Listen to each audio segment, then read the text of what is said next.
السلام عليكم ورحمة الله وبركاته. إن الحمد لله نحمده ونستعينه ونستغفره ونعوذ بالله من شرور أنفسنا ومن سيئات أعمالنا. من يهده الله فلا مضل له ومن يضلل فلا هادي له. وأشهد أن لا إله إلا الله وحده لا شريك له.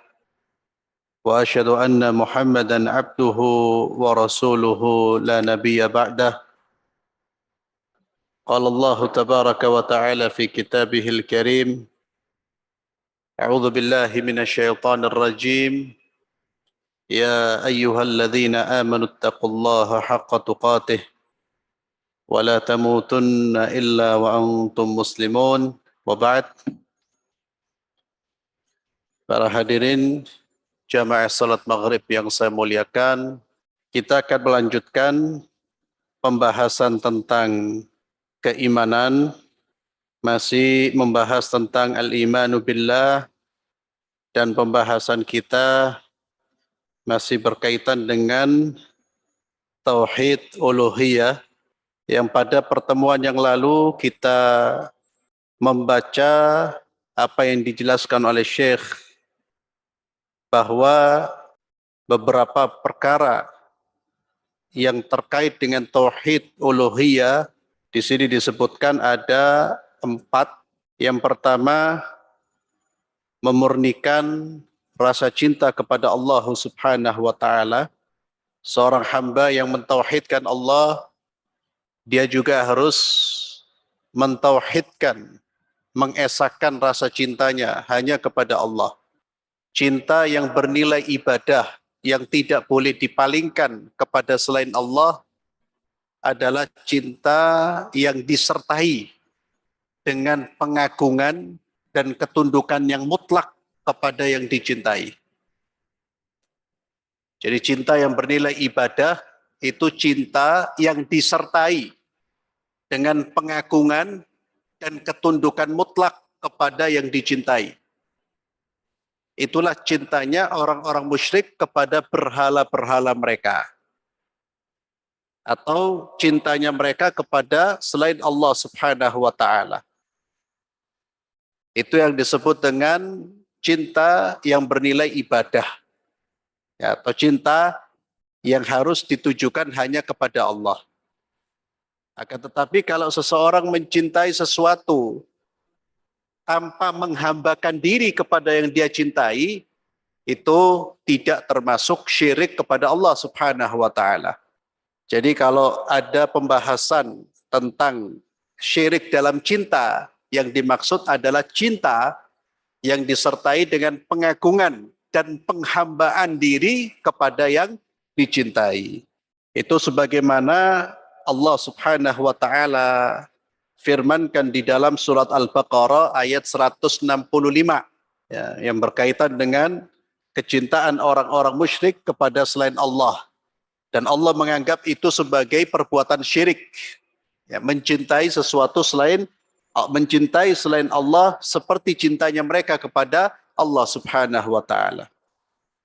Yang kedua, kata Syekh, wujubu ifradillahi ta'ala fid du'a wat tawakkul war raja fima la yaqdir alaihi illa huwa subhanahu.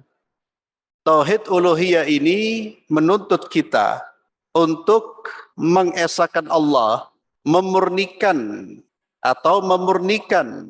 ibadah doa kita, tawakal kita, harapan kita terhadap hal-hal yang tidak bisa dilakukan kecuali hanya Allah. Kita murnikan semua ibadah tersebut hanya untuk Allah dan kepada Allah. Berdoa hanya kepada Allah. Itu diantara tuntutan dari tauhid, keimanan kita kepada Allah. Orang yang mengaku beriman kepada Allah, namun dia memalingkan salah satu bentuk ibadah kepada selain Allah, maka perbuatannya tersebut merusak imannya. Di antaranya adalah doa. Nabi SAW bersabda, ad-du'a'u huwal ibadah. Doa itu adalah ibadah. Di dalam satu riwayat yang dilemahkan oleh sebagian ulama, ad-du'a'u mukhul ibadah, tapi maknanya benar. Doa itu inti dari ibadah. Dan lebih jelas lagi Allah Azza wa Jalla berfirman di dalam surat Yunus ayat 106. A'udzu billahi minasyaitonir rajim wa la tad'u min dunillahi ma la yanfa'uka wa la yadhurruk fa in fa'alta fa innaka idzam minadh dhalimin. Janganlah kamu menyeru kepada selain Allah. Jangan kamu beribadah kepada selain Allah, berdoa kepada selain Allah yang tidak bisa memberi manfaat dan juga tidak bisa memberi mudarat kepadamu. Kalau kamu tetap berbuat perbuatan tersebut, yakni menyeru kepada selain Allah, maka sesungguhnya engkau termasuk golongan orang-orang yang zalim. Demikian pula dalam hal bertawakal, seorang muslim harus menyandarkan tawakalnya hanya kepada Allah. Dia meyakini bahwa segala sesuatu berada di bawah keputusan Allah, di bawah kehendak Allah. Tidak ada satupun yang terjadi kecuali atas kehendak Allah. Apapun yang terjadi itu hanya bisa terjadi dengan kehendak Allah Subhanahu wa taala. Dari situlah muncul penyandaran diri hanya kepada Allah. Kalau hanya Allah saja yang punya kuasa, kenapa kita menyandarkan diri kita dalam memperoleh manfaat kepada makhluk? Makhluk tidak punya kuasa apa-apa. Maka orang mukmin yang bertawakal artinya adalah orang yang menyandarkan hatinya, dirinya kepada Allah Subhanahu wa taala disertai dengan ikhtiar, disertai dengan usaha. Tawakal itu bukan berarti menafikan usaha, tidak. Tapi ingat, orang mukmin ketika dia berusaha, dia tidak meyakini usahanya yang menciptakan hasil. Itu bedanya orang mukmin dengan orang yang tidak beriman kepada Allah. Kalau orang yang tidak beriman, mereka meyakini usahanya yang menciptakan hasil.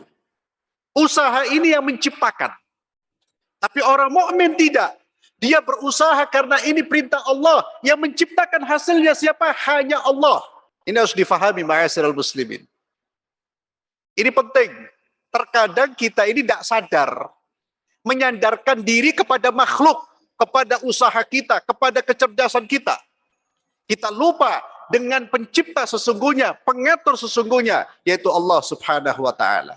Tawakal. Maka tawakal itu menyandarkan diri, menyerahkan segala urusan kita kepada Allah. Kalau kemudian segala urusan kita serahkan kepada selain Allah, maka kita berbuat syirik kepada Allah Subhanahu wa taala. Termasuk menyerahkan harapan kita jangan kepada makhluk, kepada Allah.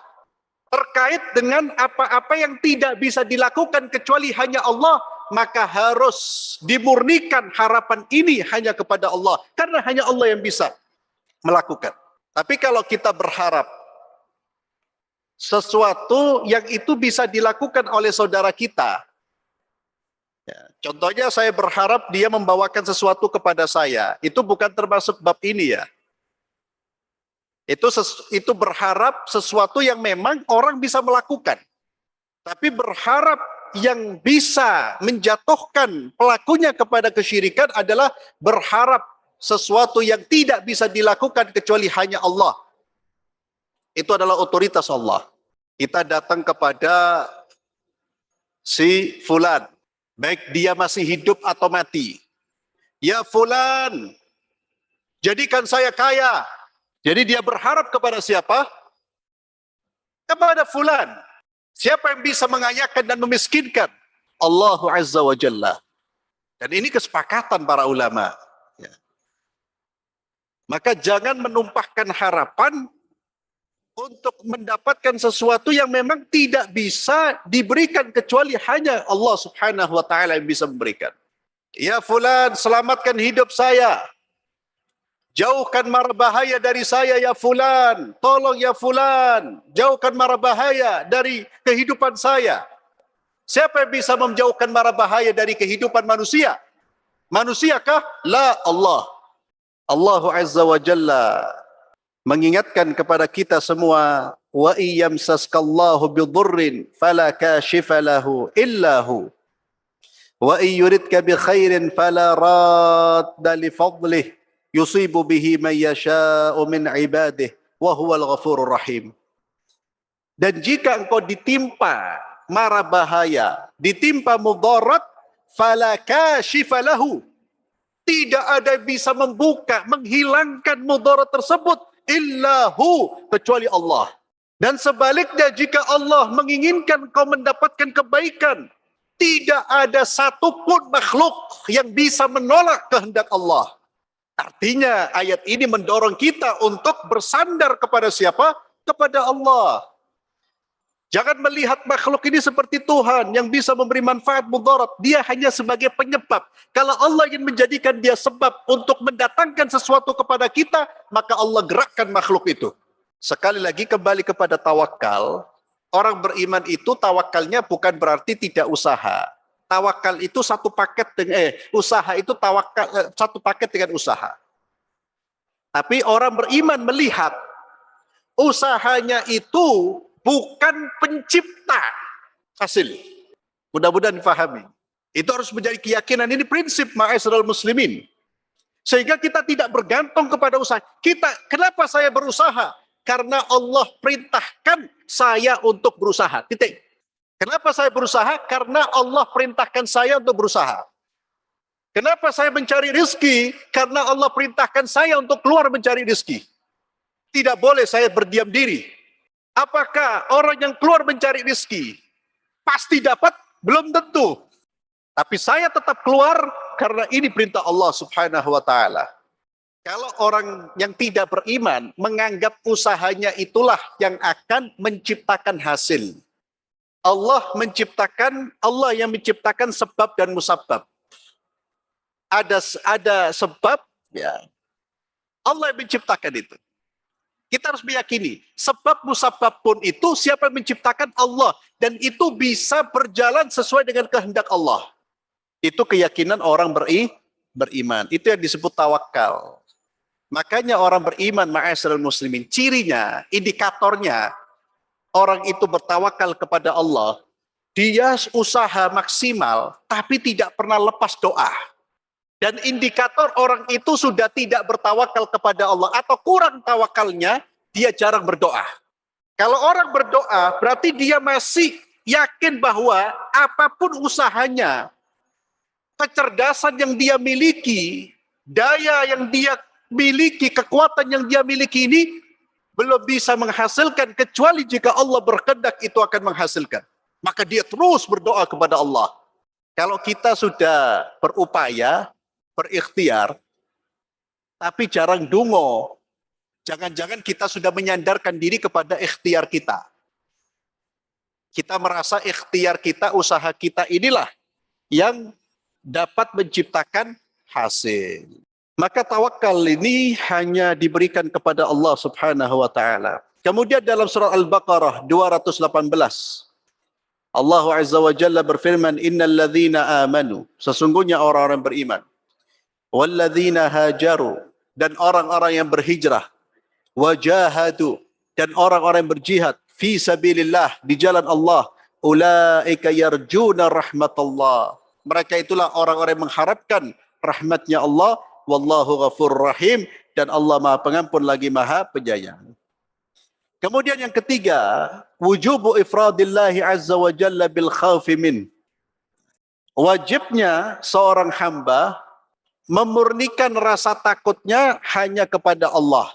Faman i'taqada, barang siapa yang meyakini, anna ba'dal makhluqat, sebagian makhluk, tadurruhu bimasyiatiha wa qudratiha, makhluk itulah yang bisa memudaratkan dengan kehendak makhluk itu, bukan kehendak Allah, atau makhluk itu bisa memberikan bahaya dengan kekuasaannya, fakhafa minha, lalu dia takut kepada makhluk ini, faqad asyraka billah, maka dia telah menyekutukan Allah Subhanahu wa taala. Allah Azza wa Jalla berfirman di dalam surat An-Nahl ayat 51, fa iyaya farhabun. Kata Allah, hanya kepadakulah hendaknya kalian takut. Kemudian Allah Azza wa Jalla firman dalam surat Yunus ayat 107 yang terkait dengan bahwa semua itu berada di bawah kekuasaan Allah Subhanahu wa taala, mudarat ataupun manfaat. Ikhwani fillah azzalallahu wa iyyakum. Di sini dijelaskan al-qaid, batasan yang tadi disebutkan, bahwa ketika seseorang meyakini sesuatu itu bisa membahayakan atas kehendak sesuatu itu, atas kekuasaannya, kekuatannya, lalu dia pun takut dan menghambakan diri, itulah takut yang menjatuhkan seseorang kepada kesyirikan. Hadzal qaid litamyiz bainal khaufil ibadah wal khaufil fitri. Batasan tadi itu yang membedakan antara takut yang dianggap ibadah dan takut yang bersifat naluri. Fal awal, takut yang bersifat ibadah, seseorang sampai takut kepada sesuatu yang membuat dia menghambakan diri kepada yang ditakuti, itu tidak boleh dilakukan hanya kepada Allah. Yang kedua, ada takut yang sifatnya naluri. Naluri manusia. Takut kepada sesuatu yang memang jelas-jelas dia rasakan ada bahaya yang keluar dari sesuatu tersebut, yang bisa dia lihat, yang Allah jadikan sebab sesuatu tersebut memang bisa membahayakan. Contohnya takut kepada binatang buas, takut kepada macan. Itu tidak syirik, itu takut yang namanya fitri, naluri. Kenapa? Karena jelas yang namanya macan, singa itu membahayakan. Allah jadikan sebab bahaya itu ada pada diri apa? Macan dan singa. Itu namanya takut naluri. Takut dengan orang yang akan membunuh dia, membawa parang. Dia takut, wajar. Itu naluri. Ini tidak masuk dalam pembahasan takut yang bernilai syirik. Takut yang bernilai syirik, saya ulang, adalah ketakutan yang membuat seseorang itu sampai menghambakan diri kepada yang ditakuti. Itu ketakutnya orang-orang musyrik zaman dahulu. Kemudian Syekh menjelaskan, wa min alamati khaufil ibadah, di antara tanda-tanda orang yang takutnya itu adalah takutnya ibadah, yang ini tidak boleh ditujukan kecuali hanya kepada Allah, annahu yaqa' fil qalbi kullama dzukira al makhwufu min. Orang yang jatuh pada kesyirikan dalam bab takut ini, menyekutukan Allah dalam rasa takut ini, yaitu di antara tandanya, kata Syekh, adalah setiap kali disebut nama dari yang ditakuti itu, ada perasaan takut di dalam dirinya. Ketika seseorang sudah memberikan rasa takut yang bersifat ibadah kepada selain Allah, contohnya kepada si fulan, maka dia akan menghambakan diri kepada si fulan. Si fulan disebut namanya, bergetar hatinya, takut dia. Rasa takut seperti inilah yang mendorong saudara-saudara kita akhirnya mempersembahkan sesuatu kepada selain Allah. Agar apa? Agar tidak mendapatkan gangguan. Itu semuanya bersumber dari rasa takut kepada selain Allah. Dia meyakini bahwa selain Allah itu bisa memberikan mudarat dan manfaat. Orang mau membangun bangunan, kurban dulu dia. Kurban bukan untuk mensyukuri nikmat Allah, bukan. Itu ibadah baik. Tapi kurban ditujukan kepada, katanya, sang penjaga rumah, sang penjaga gedung. Saya berkorban agar tukang-tukang saya tidak diganggu. Hati-hati, Pak. Itu Anda sudah menyerahkan rasa takut Anda tidak pada tempatnya. Masih nggak dilakukan itu? Masih banyak. Itu namanya rasa takut yang bernilai syirik. Dia meyakini Kalau dia tidak melakukan itu, dia akan kena musibah. Atau seperti rasa takutnya, sebagaimana Allah firmankan di dalam Al-Quran, orang-orang musyrik ketika mereka dilarang untuk menyembah berhala, mereka itu kan kemudian mengancam para nabi yang melarang mereka menyembah berhala itu, mengancam para nabi dengan ancaman berhala-berhala ini nanti akan membahayakan kalian. Jangan cegah kesyirikan kita, awas loh. Ini Tuhan-Tuhan ini bisa membahayakan Anda. Ini rasa takut yang tidak boleh terjadi kecuali hanya kepada Allah Subhanahu wa taala. Maka takut itu seperti cinta.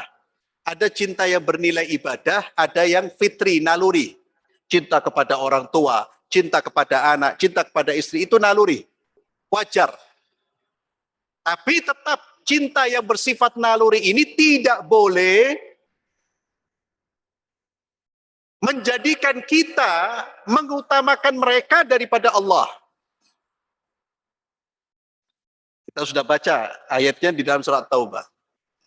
Tapi kalau cinta itu sewajarnya, meletakkan cinta kepada mereka di bawah cinta kita kepada Allah, maka itu cinta yang sah-sah saja, dan itu memang bagian dari naluri manusia. Sama seperti takut itu, Pak.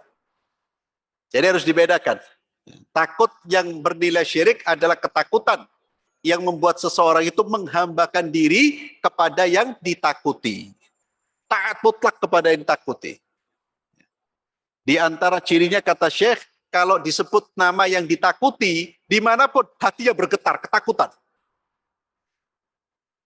Ini mudah-mudahan bisa dipahami. Tapi takut dari hal-hal yang memang bisa membahayakan kita secara empiris, ya.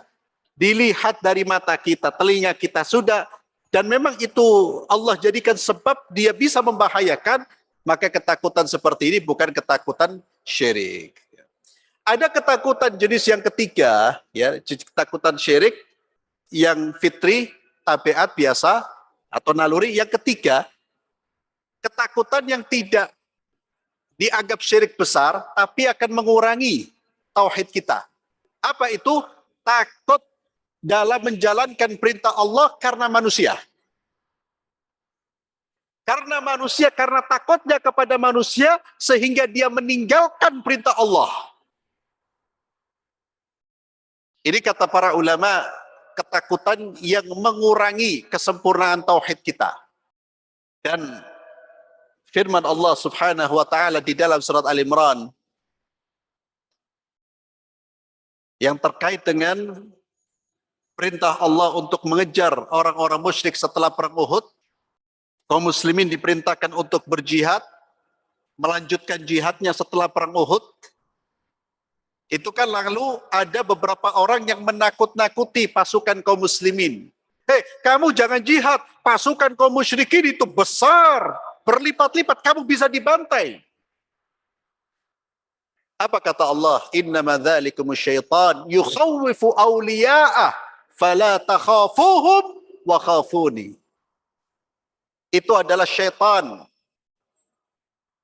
yang berupaya untuk menakut-nakuti wali-walinya Allah. Maka janganlah kalian takut kepada mereka, tapi takutlah kalian hanya kepadaku. Maka kaum muslimin pun tidak gentar, karena ada perintah dari Allah untuk berjihad melawan mereka. Sekalipun ditakut-takuti oleh sebagian orang. Maka jangan sampai kita meninggalkan ibadah kepada Allah disebabkan karena manusia, karena rasa takut kepada manusia. Kemudian, wujubu ifradillahi subhanahu bijami anwa'il ibadatil badaniyah.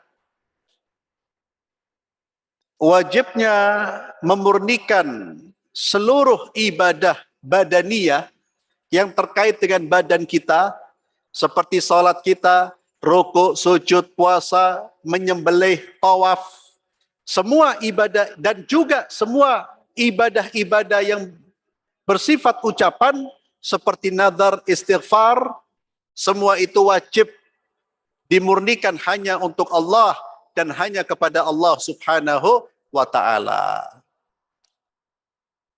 Ibadah sholat kita hanya kepada Allah. Rukuk kita, rukuk hanya kepada Allah. Sujud kita hanya kepada Allah. Maka jangan pernah rukuk dan sujud kepada selain Allah. Apapun alasannya. Apapun alasannya. Ya. Kalau ada pihak lain yang rukuk dan sujud kepada selain Allah, yaitu urusan agama mereka. Kita tidak perlu mengganggu agama mereka. Tapi dalam agama kita, orang Islam, orang mukmin tidak boleh rukuk dan sujud kecuali hanya kepada Allah Subhanahu wa taala. Demikian pula tawaf. Tawaf itu tidak boleh dikerjakan kecuali di mana? Di Ka'bah. Tidak ada tempat tawaf selain Ka'bah. Demikian pula nazar, bernazar.